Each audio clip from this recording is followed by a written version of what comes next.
अस्सलाम वालेकुम नाज़रीन, welcome to the show Biz Talk. मैं हूं आपकी मेज़बान नताशा हसीब। आज ईद का तीसरा दिन है, तो ईद मुबारक आप सबको बहुत बहुत। इसके साथ साथ आज मार्केट की बात कर लेते हैं। पाकिस्तान स्टॉक एक्सचेंज की परफॉर्मेंस फ्लैट नोट पे देखी गई, रेंज बाउंड सिचुएशन देखी जा रही है। ईद का तीसरा दिन है, अभी भी कुछ हॉलीडेज चल रही हैं, कुछ लोगों ने काम स्टार्ट कर दिया है, लेकिन तमाम चीज़ें हम देख रहे हैं। आज के दिन कुछ न्यूज़ थी जिसका इम्पैक्ट ज़्यादातर देखा गया है, करंट अकाउंट डेफिसिट और ओवरऑल मार्केट के अंदर इकोनॉमी के नंबर्स, खासकर इन्फ्लेशन, ये तमाम चीज़ें कंपाइल होकर काफ़ी हद तक एक हम कहेंगे हर्टनिंग सिचुएशन या नेगेटिव सिचुएशन क्रिएट कर रही हैं, जिसका इम्पैक्ट हम देख रहे हैं। इसके साथ साथ इंटरनेशनल अनस्टेबिलिटी भी थोड़ी बहुत दिखाई दे रही है।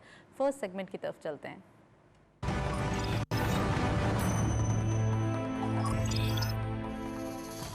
Let's have a look on daily highlights. आज की मार्केट की परफॉर्मेंस देखते चलते हैं। ओपन हुई मार्केट 47,873.26 के लेवल पर। हायर साइड पे मार्केट गई 47,946.45, lower post 47,686.50 and finally closure 47,800.37 का, यानी कि 72.89 का डिक्लाइन। और अभी मार्केट का क्लोजर हुआ है, थोड़ी बहुत चेंजेस हो सकती हैं। टर्नओवर में करंटली मार्केट ने 312.40 मिलियन शेयर्स ट्रेड किए हैं कल के मुकाबले में, यानी कि मंडे जो लास्ट डे था उसके मुकाबले में 8.51 मिलियन शेयर्स का डिक्लाइन देखा गया है। एंड वैल्यू वाइज भी काफ़ी एक ड्राई जो वैल्यू है वो देखी जा रही है, 11.02 billion rupees. And volume leaders में only one script being in green territory. तीनों स्क्रिप्ट्स हम देख रहे हैं पेनी स्टॉक्स दिखाई दे रहे हैं। बाइको पेट्रोलियम इस लिस्ट को लीड कर रहे हैं 0.34 के डिक्लाइन के साथ, 10.43 पे closer and 33.83 million shares trade किए गए। डैनडॉट सीमेंट 0.28 का डिक्लाइन देखा गया, 0.45 पे क्लोजर रहा, 23.73 मिलियन शेयर्स ट्रेड किए गए। एंड लास्टली पेस पाकिस्तान 0.41 का इजाफा, 8.18 पे क्लोजर, 22.50 का कारोबार रहा। तीनों ही स्क्रिप्ट्स काफ़ी हद तक डिफरेंट सेक्टर से ताल्लुक है उनका, और तीनों हमें जो है वो दिखाई दे रहे हैं पेनी स्टॉक्स। इट मीन्स कि थर्ड टियर स्क्रिप्ट्स में काफ़ी हद तक काम देखा जा रहा है, काफ़ी हद तक लोगों का इंटरेस्ट देखा जा रहा है, और इन्वेस्टिंग पॉइंट ऑफ व्यू से भी ये देखा जा रहा है कि कम कैपिटल में ज़्यादा इन्वेस्टमेंट कर दी जाए। नेक्स्ट सेगमेंट की तरफ चलते हैं।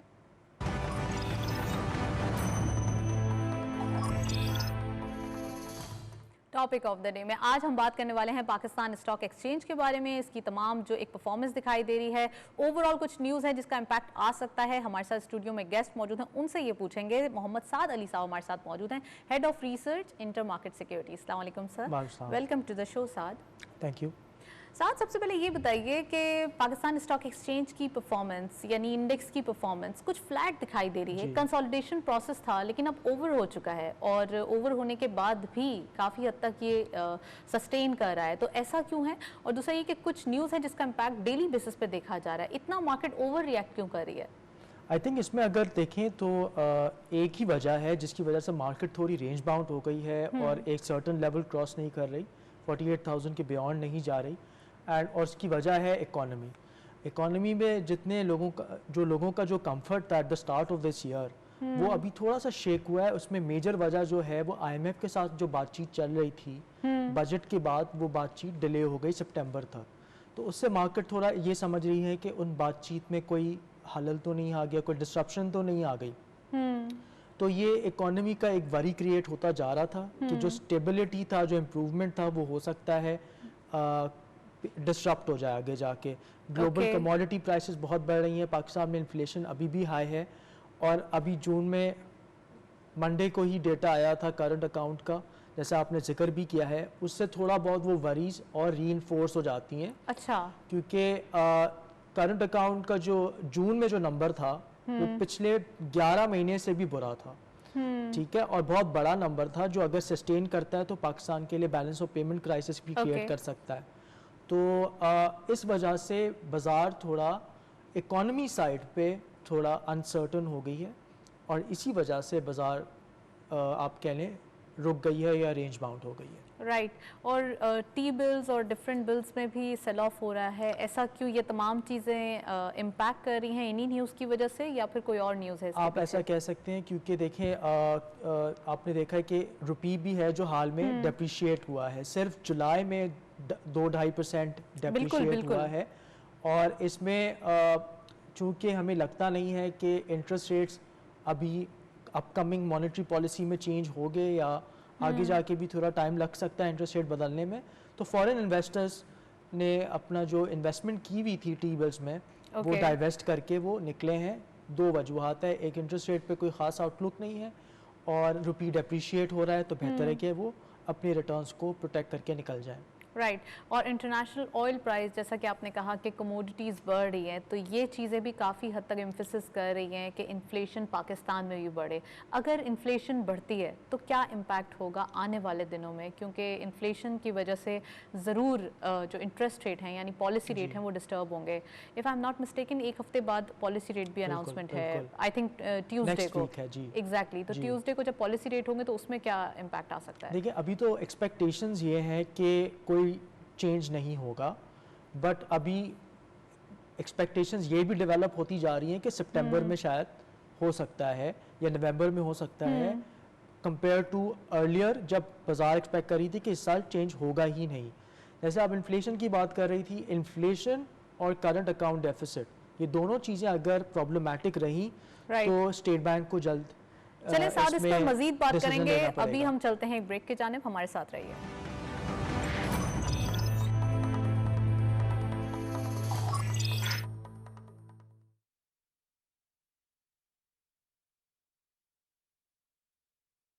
अल्लाहु अकबर, अल्लाहु अकबर, अल्लाहु अकबर, अल्लाहु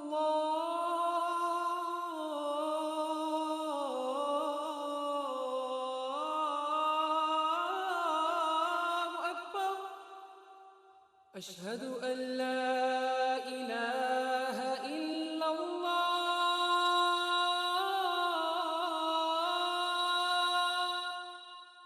अशहदु अल्ला इलाहा इल्लल्लाह, अशहदु अन्ना मुहम्मदर रसूलुल्लाह,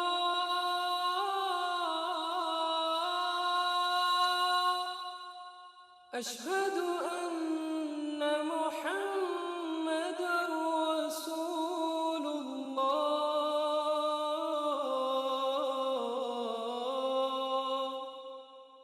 हय्य अला सलाह,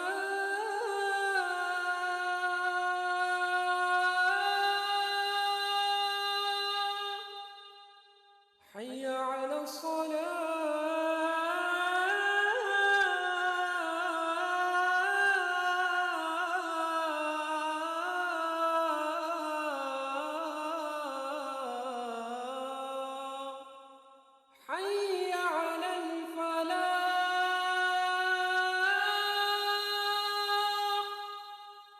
हय्य अलल फलाह।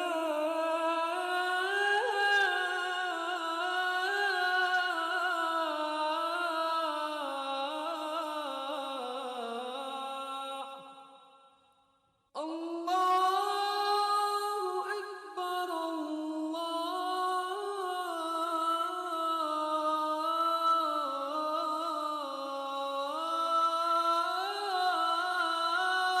अकबर, ला इलाहा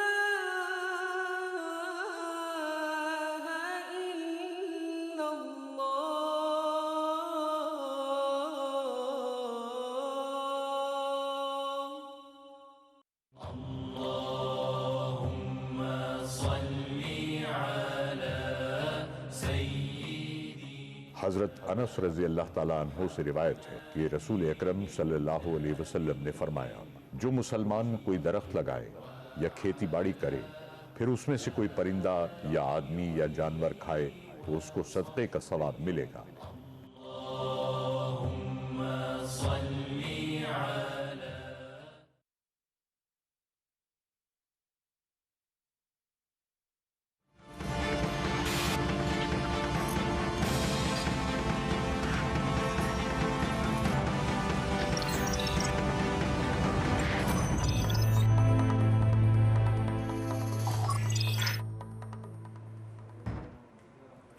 जी जी वेलकम बैक नाज़रीन। ब्रेक से पहले हम बात कर रहे थे इंटरेस्ट रेट के हवाले से। साद हमारे साथ मौजूद हैं, उनसे मजीद बात करेंगे। साद, इंटरेस्ट रेट जैसे एक दिखाई दे रहा है पॉलिसी रेट 7% के अराउंड, अब क्या देख रहे हैं आप? 13.25 जैसे हमने अग्रेसिव हाई भी देखा, लो भी देखा। आने वाले दिनों में ये पता चल रहा है कि जैसे इन्फ्लेशन के नंबर्स बढ़ते हुए दिखाई दे रहे हैं, तो क्या कुछ एक्सपेक्टेशन है कि यहाँ पर इंटरेस्ट रेट मजीद हाइक जाएँ, और अगर जाएंगे तो क्या डबल डिजिट क्रॉस करेंगे?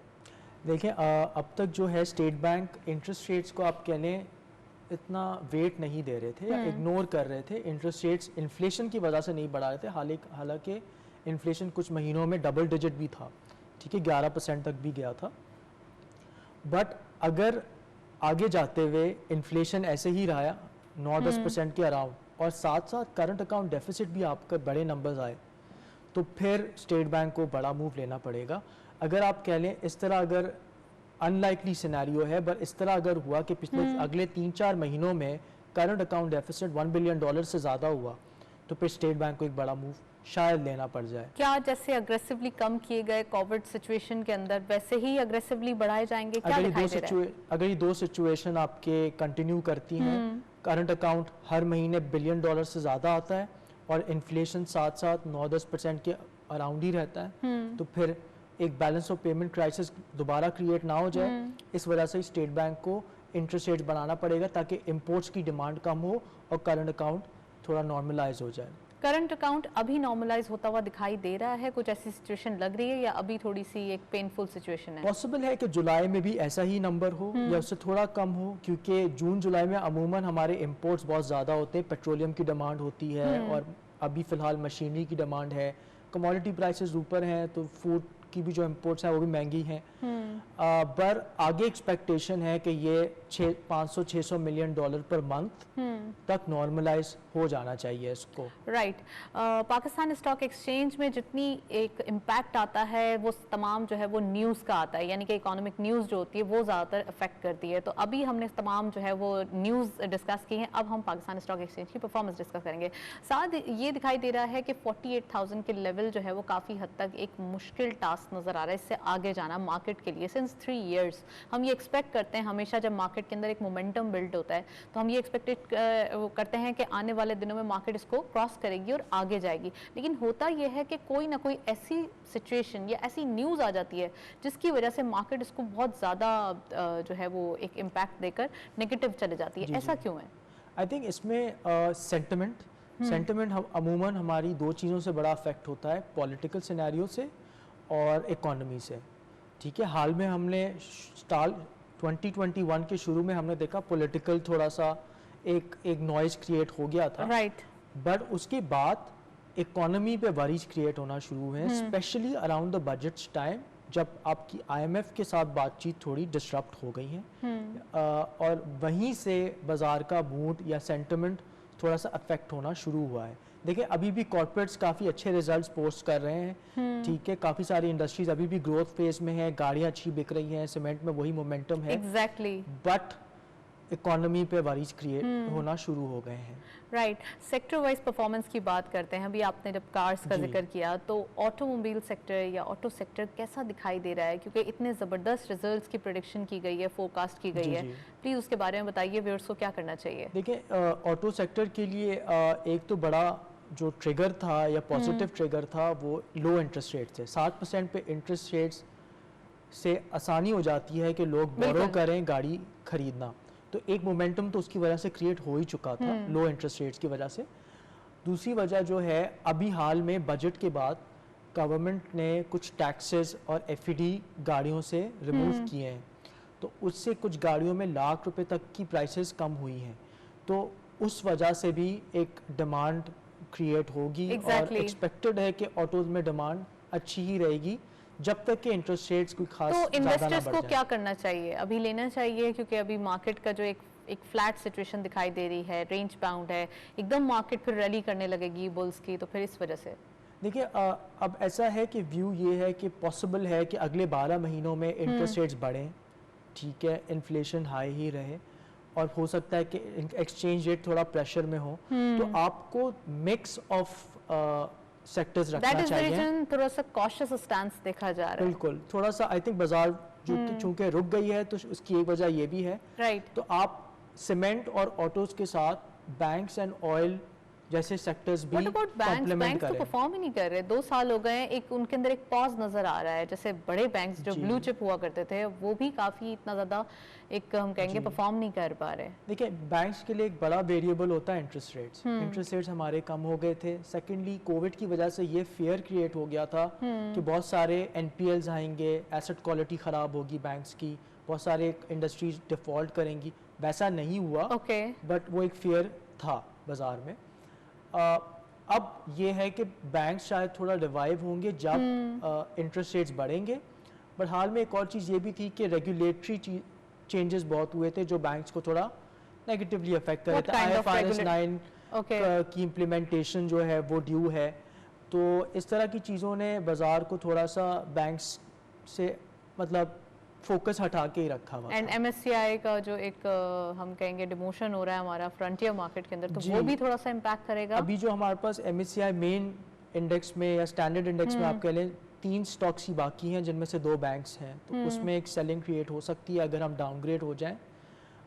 बट उसके बाद पॉसिबल है कि पाकिस्तान गोरो या फॉरेन इन्वेस्टर्स में ज़्यादा वाजे हो जाए। राइट। ये तो हुआ प्रेशर की बातें था, काफी हद तक प्रेशर। कुछ अच्छी न्यूज़ भी तो है, वो भी बताएं प्लीज कि जो यूएस ने पाकिस्तान का रिव्यू देखा है FATF का, उसके बारे में व्यूअर्स को बताइए कि कितना इम्पोर्टेंट है ये डिसीजन और कितना ज़्यादा पॉजिटिव चांसेस हैं FATF के डिसीजन के लिए। देखिए FATF पे अभी जो लास्ट जो जून में रिव्यू हुआ था उसमें डिसीजन ये था कि पाकिस्तान 1 साल तक और ग्रे लिस्ट में रहेगा।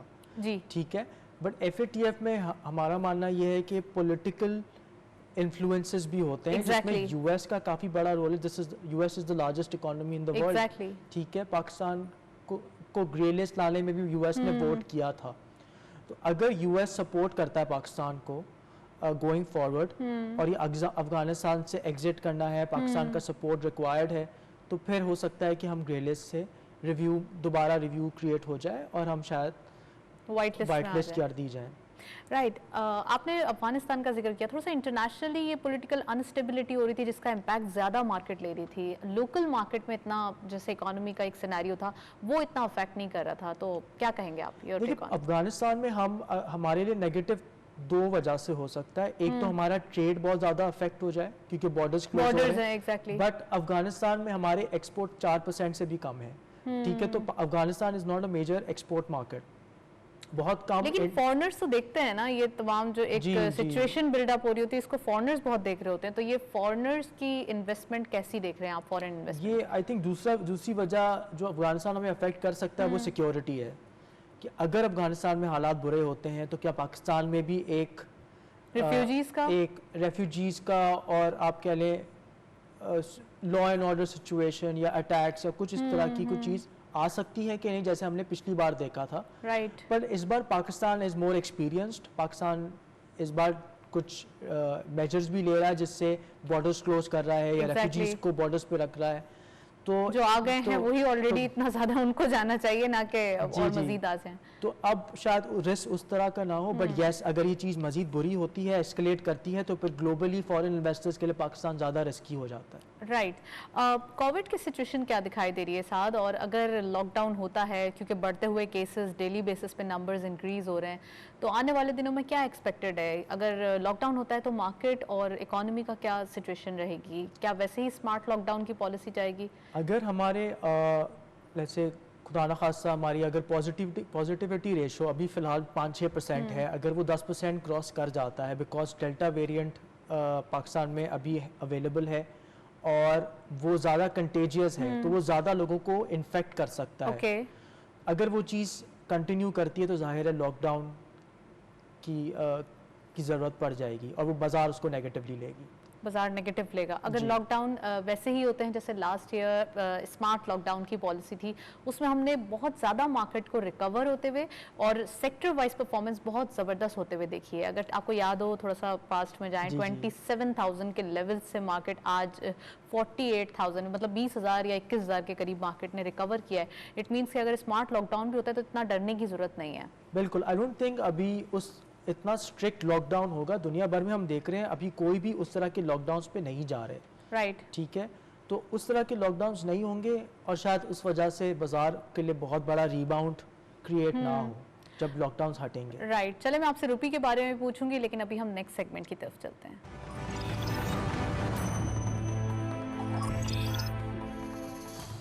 कमोडिटीज और फॉरेक्स के लेटेस्ट अपडेट आज की मार्केट में देखते चलते हैं। गोल्ड की पर तोला प्राइस 1,09,700 रुपीज, गोल्ड पर 10 ग्राम 94,050 रुपीज, इंटरनेशनल गोल्ड रेट पर अराउंड $1,797.69, ऑयल WTI पर बैरल $71.91, ऑयल ब्रेंट क्रूड पर बैरल $73.79। करेंसीज में सबसे पहले यूरो बाइंग रही 186 rupees, selling was 188, UK pound buying रही 219 rupees, selling was 222, US dollar buying रही 160.70, selling was 161.95, Chinese yuan buying eight 23.50, selling was 23.65, Saudi Riyal buying at 42 rupees, selling was 42.50, UAE dirham buying at 43.35, selling was 43.85, Kuwaiti dinar buying rahi 481.50, selling was 484 rupees, and lastly Omani Riyal buying rahi 392.50, selling was 394.50। ये था forex और commodities का latest update. हम देख रहे हैं currency depreciation यानी पाकिस्तानी रुपी depreciation दिखाई दे रही है। इसके साथ साथ इंटरनेशनली ऑयल प्राइस भी यहाँ पर पॉज दिखाई दे रहे हैं $70 to $75 के अराउंड। साथ हमारे साथ मौजूद हैं, उनसे मजीद बात करते हैं। साथ सबसे पहले मैं दोनों पे कमेंट चाहूँगी। ये आप पहले इंटरनेशनली ऑयल प्राइस के बारे में बताइए कि क्या दिखाई दे रहा है सिनेरियो इसका। 70 to 75 में एक पॉज नज़र आ रहा है, लेकिन क्या अगर कुछ रीजंस होते हैं इन्फ्लेशन के इसके बिहाइंड, तो आने वाले दिनों में 75 से अबव भी जाएंगे या यहीं पे इंटरनेशनली ऑयल प्राइस नज़र आएंगे? देखिए 70 और 75 में अभी आपने हाल में देखा था एक प्रेशर आया था जब भी 69 नीचे से 70 के नीचे भी गया था। उसमें ये हुआ था कि ओपेक में एक डिसएग्रीमेंट क्रिएट हो गई थी। यूएई ने डिसएग्री कर रहे थे कि टर्म्स क्या होंगे, कितना सप्लाई रिज्यूम करना चाहिए, बट वो चीज़ रिजॉल्व हो गई। उसके बाद हमने देखा ऑयल प्राइसेस रिकवर की हैं। अभी सिचुएशन ये है कि वैक्सीनेशन दुनिया भर में हो रही है, इकोनॉमीज खुल रही हैं, ऑयल की डिमांड बहुत ज़्यादा है और अब लग ये रहा है कि शायद सप्लाई उस डिमांड को मीट नहीं कर पाएगी।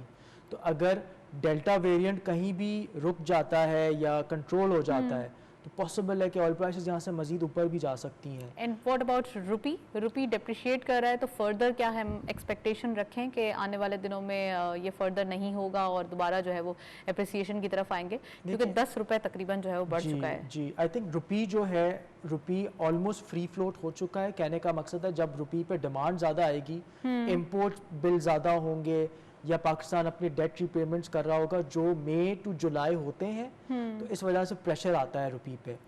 पॉसिबल है कि जुलाई के बाद जब हमारे इंपोर्ट्स कम हो जाएंगे, ठीक है, जब हमारे डेट रीपेमेंट्स कम हो जाएंगे और ये रोशन डिजिटल अकाउंट और रेमिटेंसेस इसी तरह कंटिन्यू करेंगे, अर्निंग्स आना शुरू हो जाएंगे, रिजल्ट्स आना शुरू हो जाएंगे, तो मार्केट भी बिहेव करेगी। थैंक यू सो मच साद, आप हमारे साथ मौजूद थे। काफी detail analysis Pakistan stock exchange और खासकर इकोनॉमी के नंबर्स जो डे बाय डे थोड़ा सा रेंज बाउंड सिचुएशन क्रिएट कर रहे हैं, तो उस पर आज हमने डिटेल डिस्कशन की। That's all. प्रोग्राम को वाइंड अप करते हैं। वाइंड अप करने से पहले हमारा ईमेल एड्रेस नोट कर लें, विच इज biztalk@ptv.com.pk। आपके फीडबैक का इंतजार रहेगा। प्रोग्राम देखने का शुक्रिया। अल्लाह हाफिज।